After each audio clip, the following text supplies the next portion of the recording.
Hello everyone, don't always make tofu by braising or in soup. Today, I'm going to share a new way to prepare it. I guarantee that once you've tried it, you'll want to eat it again. This method makes tofu even tastier than braised tofu, tender, smooth, and full of flavor.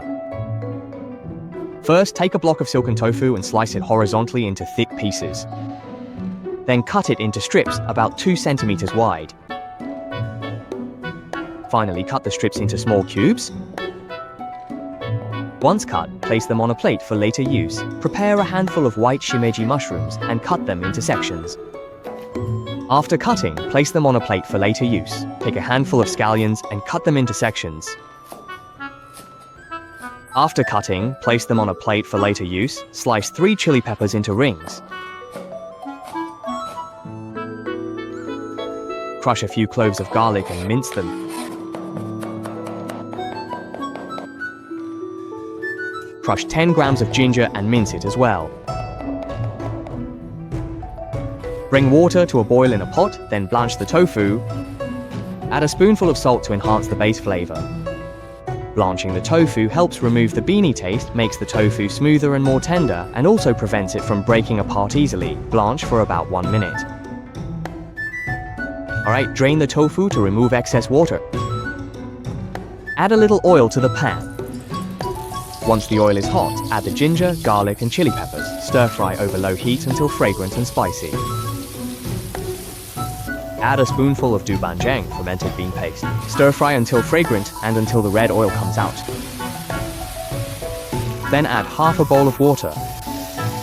Start seasoning. Add a spoonful of salt, a spoonful of chicken bouillon, a little sugar to enhance the flavor, and an appropriate amount of oyster sauce.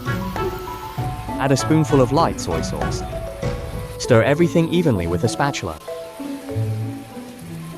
Then add the tofu. Gently push the tofu with the spatula to distribute it evenly.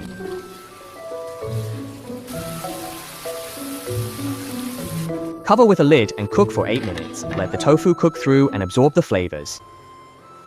When the time is up, open the lid. Wow, it smells amazing. At this point, the tofu is already full of flavor. Now add an appropriate amount of cornstarch slurry to thicken the sauce. Stir gently with the spatula to mix everything evenly.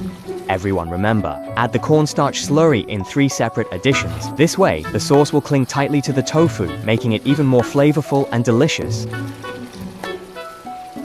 Now our sauce has become very thick and rich. Add the white jade mushrooms in. Continue to stir fry evenly, cooking the white jade mushrooms until they're done and their fresh flavor comes out. This way, the tofu will be fragrant, flavorful, and look very appetizing. Finally, add the chopped scallions. Just stir fry a few more times, and that's it. Alright, take it out of the pan and plate it up. A plate of tender and flavorful homemade tofu is ready. Made this way, the tofu is fragrant, delicious, and very tasty. It's even more aromatic than mapo tofu or braised tofu, nutritious and delicious. The method is very simple, and both adults and children will love it at the table. If you like it, remember to like, comment, and share. Thank you for your support.